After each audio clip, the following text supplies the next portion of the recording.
चुमवीर movement and चुम ने लिया एडिन से करणवीर का बदला। जी हाँ, बिल्कुल सही सुना आपने। ये जो बॉन्ड है ना चुमवीर का, जो आप लोगों ने बनाया है, और जो चुमवीरो आप लोग जो बैठकर इंतजार करते हो ना कि ये मूवमेंट कब बाहर आएगा, क्या हुआ, लाइव फीड देखते हो, इनके रील्स बनाते हो और इतना ज़्यादा प्यार देते हो, तो they really deserve. And day by day वो लोग इस चीज़ को मतलब प्रूव कर रहे हैं कि वो एक दूसरे के साथ कितने स्ट्रांग हैं, एक दूसरे के साथ कितने खड़े हैं, एक दूसरे के साथ कितने केयरिंग हैं, एक दूसरे के हर छोटे बड़े चीज़ों का कितना ख्याल रखते हैं।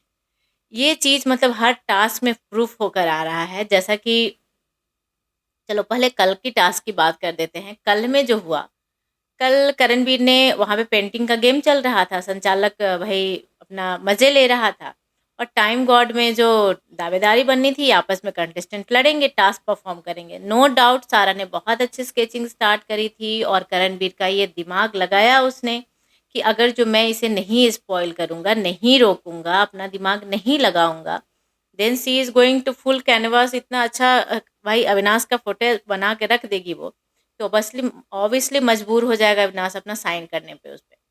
तो करणवीर ने लगाया और कलर फेंक दिया उसके ऊपर, और बहुत थोड़ा ही सा कलर था, दैट वाज लिक्विड वाला फेंका था उसने। हाँ, नो, इसमें मतलब सारा के ऊपर भी थोड़े बहुत कलर आ गए थे, जिसकी वजह से सारा को तो भाई गुस्सा बहुत ज़्यादा आ जाता है, सारा का एग्रेशन बहुत अनदर लेवल का है, तो वो हो गया। वहाँ पर भी सारा भी गलत नहीं है, क्योंकि जब आपके ऊपर अटैक होता है तो एक्शन का रिएक्शन बोलते हैं इसको। तो सारा को वहाँ पे बहुत गुस्सा आ गया, तो सारा ने भी अपना सारा कलर, बहुत सारे कलर करण के ऊपर फेंका। उस बीच में जो ओवर एक्टिंग मुझे लगा, जो लगा कि फुटेज चाहिए, फुटेज के लिए कोई भूखा था, जो एकदम से पागल बन के मैदान में कूद पड़ा, वो थी एडिन रोज। जी हाँ, एडिन को बहुत अच्छे से पता है कि कहाँ पे फुटेज मिलेगा। वो हर बार देखो, वाइल्ड कार्ड जाते हैं ना तो बाहर से शो देख कर जाते हैं, तो उनके लिए कहीं ना कहीं बेनिफिट भी होता है। वो चीज़ों को जान रहे होते हैं, पर उनके लिए लॉस भी होता है कि उनका समीकरण और इक्वेशन किसी के साथ उतना भी स्ट्रांग नहीं बन पाता है, क्योंकि रिश्ते नाते जो हैं घर में ऑलरेडी बन चुके हैं। एडिन जितना भला बुरा, जितने अपशब्द बोले हैं करण के लिए, even I can't say that word in front of all of you in my video, क्योंकि ये जा रहा है भाई, ये सब देखेंगे। और बहुत होंगे जो फैमिली मेम्बर होंगे, बच्चे भी उठा लेते हैं फ़ोन को, देख लेते हैं तो बोलते हैं अरे क्या बोल रहे हैं। तो बट आप लोगों ने एपिसोड देखा होगा, बस मैं इतना ही बोलूँगी कि बहुत सारे शब्द बोले करण को, जो बोलना ज़रूरत नहीं था। गेम है, अटैक करो टास्क के साथ, टास्क को टास्क के जैसे खेलो। करणवीर उसका उसके बाद भी ये एडिन को पलट के भी कुछ नहीं बोली, क्योंकि कहीं न कहीं एडिन को था कि एक बार वो कुछ भी वैसा गलत शब्द बोल दे, फिर मैं ले लूँगी कि लड़की को बोल दिया, लड़की को बोल दिया। तो मेरा बस एक ही कहना है कि ये वुमेन कार्ड खेलना बंद कर दो। अगर जो वुमेन कार्ड खेलना है तो अपने घर में खेलो, बाहर नहीं। क्योंकि आप एक प्लेटफ़ॉर्म पे गए हैं जहाँ पे दोनों इक्वल हैं, दोनों ही कंटेस्टेंट हैं, तो फिर ये लड़की का इज़्ज़त है, लड़का का नहीं है। This is very much wrong message जो कि समाज में बहुत ज़्यादा फैल रहा है। प्लीज़ आप जितने भी यहाँ पे पेरेंट्स हैं जो मुझे देख रहे हैं, मैं उनसे कहूँगी कभी भी अपने लड़का को ये मत सिखाना, उसे रिस्पेक्ट करो क्योंकि वो लड़की है, नो। रिस्पेक्ट करो उसे जो डिज़र्व करता है। सबको रिस्पेक्ट करने की ज़रूरत नहीं है, जो आपके लड़कों को लड़की के नाम पे कि मैं तो लड़की हूँ, मैं मार दूँगी। अरे कैसे भई? उसे कोई भी माँ-बाप भी उतना ही नाज़ों से पाला और उतना ही प्यार से पाला, उसका भी हक है सोसाइटी में रिस्पेक्ट पाने का। तो I I never favour this things. अब वहाँ पे एडिन ने बहुत अच्छे से ये चीज़ों को करने की कोशिश की, पर वो कामयाब नहीं हो पाईं, तो उन्हें करना था, अब क्या था कि वो चुम को अटैक करेगी, चुम के ऊपर आएगी तो करण कहीं न कहीं बौखला जाएगा। पर करण बहुत ही मैच्योर है, वो समझदार बंदा है, उसको पता है कि कहाँ से क्या निकल कर आएगा और कैसे जाएगा। और यहाँ पे प्रूफ होता है कि वो दोनों एक-दूसरे को बहुत अच्छे से जानते हैं। जिस तरह से चुम के ऊपर एडिन ने बकेट पानी मारा, और नॉट ओनली चुम के ऊपर, चुम से पहले एडिन ने सबको अटैक किया था और सबके ऊपर बकेट का पानी मारा था, जो कि वो गेम का हिस्सा था, चल रहा था। वो एडिन का था कि एक तरफा चल रहा था, दैट इज़ अलग। तो एडिन ने सबको मारा, अब वो सोची कि मैं चुम के ऊपर अटैक करूँगी, फिर करणवीर आएगा और मेरे को कुछ न कुछ उल्टा बोलकर जाएगा, और फिर मैं उस चीज़ को पूरे हफ्ते मुद्दा बनाकर घूमूँगी। उसका चर्चा होगा, इसी बहाने मेरा वीकेंड के बाद में मेरे नाम का चर्चा भी हो जाएगा। बट इन सारे चीज़ों पे ना पानी फेर दिया चुम ने।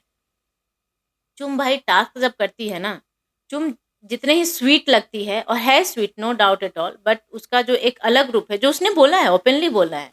इवन कि इंटरव्यूअर जब आए थे तो उसका इंटरव्यू ले रहे थे, तब भी उसने बताया कि मेरे अंदर ना एग्रेशन बहुत है, बट आई कंट्रोल, क्योंकि मुझे डर्टी नहीं जाना है। और सही बात है भाई, गुस्सा सबको आता है, बट सब एक पॉइंट पे आकर उसे कंट्रोल करते हैं, जो कि चुम कर रही है। पर वो टास्क में जब सामने से मुँह पे आओगे तो वो कहीं न कहीं निकल जाता है, और वही कल हुआ। चुम से निकल गया वो चीज़ें, और उसने बराबरी का अटैक किया। वहाँ पर भी बोलूँगी कि एग्रेशन को तभी कंट्रोल की, क्योंकि जिस तरह से बकेट लेके उसके मुँह पे आ रही थी, बड़ा वाला बकेट लास्ट में जब भर के एडिन आई थी, तो चुम ने उसे पलट के गिराया, ना कि उस बकेट से उसको हिट किया। अगर जो एग्रेशन तब बोलते, बहुत लोग बोल रहे हैं कि चुम बहुत एग्रेशन हो जाती है, ओह माय गॉड! क्या एग्रेशन था उसका टास्क में। तो that was not called aggression, aggression in control था उसका। उस बैड वे में एग्रेशन नहीं था कि उसने मार दिया, धक्का दे दिया, पुश कर दिया, जो कि इस बार बिग बॉस के घर में बहुत ही नॉर्मल हो रहा है। बट चुप ने उसे बता दिया कि भाई लगो मत तुम। कहीं न कहीं चुम उन चीज़ों को भी नोटिस कर रही थी, वो बार-बार बोल रही थी, वो बोल भी रही थी करण को कि करण मत बोलो, मत लगो उससे। तो मतलब होता है ना कि बदला ले भाई, हमारे बंदों को तुम ऐसे कैसे इंसल्ट कर सकती हो, बिना मतलब का मतलब टारगेट कैसे कर सकती हो, मैं नहीं होने दूँगी। तो मस्त वाला बदला लिया, इतना पानी फेंका एडिन के मुँह पे कि एडिन लास्ट में फिर वहाँ से उठकर चली गई भाई। वो लास्ट में फिर बड़ा वाला बकेट लेके लड़ने भी आए, उसे भी, जबकि एडिन मतलब लंबी-चौड़ी है, उसके सामने तो चुम बहुत हाइट की भी छोटी है, और सब चीज़ में थोड़ी-सी मतलब कद-काठी में बोलो तो कम है। बट चुम ने जिस तरह से खुद को सेव किया है, और उसे एकदम बिल्कुल होता है ना कि पलट देना, तो उन चीज़ों को किया, और मुझे बड़ा अच्छा लगा। यहाँ पे मैं जिस पॉइंट ऑफ व्यू से देखती हूँ, वो मुझे एक बॉन्ड नज़र आता आया, एक दूसरे के लिए केयर नज़र आया। बहुत लोग बोल रहे हैं कि करणवीर चुम को रोका क्यों नहीं? करणवीर जस्ट यहाँ चुम खड़ी है तो यहाँ करणवीर खड़ा था, ज़्यादा डिस्टेंस पे नहीं था। वो उसे पकड़ सकता था, उस गेम से लेके हटा सकता था, पर वही टास्क चल रहा है। करणवीर को बहुत अच्छे से पता है कि क्या, कब और कैसे करना है। तो उसे पता था कि मेरी बंदी गलत नहीं जा रही है, और दिस इज़ द रीज़न, और यही रीज़न भाई था, अगर जो करणवीर उसे पकड़ लेता, हटा लेता, गेम ओवर, और वो स्क्रीन टाइम मिलता ही नहीं चुम को। जो कि बहुत अच्छे से हाइलाइट किया है बिग बॉस ने, क्योंकि बिग बॉस को भी लास्टली इन चीज़ों को दिखाना होता है कि भाई क्या डिफेंड किया है, क्या मतलब पावर है। तो ये चीज़ सामने निकल के आया, और यही रीज़न है, करणवीर बहुत समझदार है, उसे पता है कि कहाँ पे क्या करना है, क्या नहीं करना है, और this is the reason Karanveer did not stop. तो जो लोग बोल रहे हैं कि वो मज़े ले रहा था, तो वो मज़े नहीं ले रहा था, क्योंकि वो बगल में खड़ा था, उसको उतना है विश्वास चुम के ऊपर। And that's the reason this is called चुमवेर में मूवमेंट्स। तो वो एक-दूसरे को इतने अच्छे से जानते हैं, पहचानते हैं, एक-दूसरे को इतने अच्छे से हेल्प करते हैं। तो बहुत बड़ी बात है भाई, और क्या चाहिए? एक रिश्ते में जो एज़ अ कपल अभी जो दोनों बाहर निकल के आ रहे हैं, और बहुत सारे एक्चुअली कुछ सीन बिग बॉस ने बीच में दिखाना शुरू भी कर दिया था, उन लोगों की चीज़ें भी एपिसोड में आ रही थी। अभी फिर से बंद कर दिया है, पर लाइव फीड में हम तो निकाल लेंगे भाई, क्योंकि हम चुम्बीर को पसंद करते हैं। अब मुझे पता है कि जनता देखना चाहती है, तो मैं क्यों ना उनके पसंद का उनके सामने चीज़ों को लेकर आऊँ। तो नेक्स्ट वीडियो में, और ये तो मतलब यहाँ पे मैं इस चीज़ को बताने आई थी कि जो कल टास्क का चर्चा चल रहा है कि करणवीर ने झगड़ा को बढ़ाया, हटाया क्यों नहीं, और चुम बहुत एग्रेसिव थी, तो मैं इस चीज़ को यहाँ पे, मुझे लगता है आप लोगों को क्लियर हो गया होगा कि चुम एग्रेशन नहीं थी। अगर जो थोड़ा-सा एग्रेसिव हुआ, that is action and reaction, तो दैट इज़ ऑन लिमिट, और वो बिल्कुल होशो-हवासे में थी, उसे पता था क्या करना है, क्या नहीं करना है। साथ-साथ ही करणवीर की बातें हैं, तो करणवीर वहाँ पे खड़ा था, बट करणवीर को भी पता है कि कहाँ रोकना है, कहाँ पे नहीं रोकना है। And that is cordial, that is very much understanding, and बहुत ही सुलझा हुआ रिश्ता है चुम्बीर को। तो ये रहा मेरे तरफ से आप लोगों के लिए चुम्बीर मूवमेंट। आप लोग ऐसे ही प्यार देते रहिए उन लोगों को, देखते रहिए टेडी चाचा 28, और थोड़ा बहुत मुझे भी प्यार दे दिया करो, मुझे भी प्यार चाहिए आप लोगों का, क्योंकि वो मेरे लिए बहुत बड़ा मोटिवेशन है, और मैं ऐसे ही आप तक और भी वीडियो लेकर आओ, इसके लिए आप मेरे चैनल को सब्सक्राइब कर लीजिए, वीडियो को लाइक, कमेंट, शेयर कीजिए, अपना राय ज़रूर बताइएगा। Thank you so much everyone.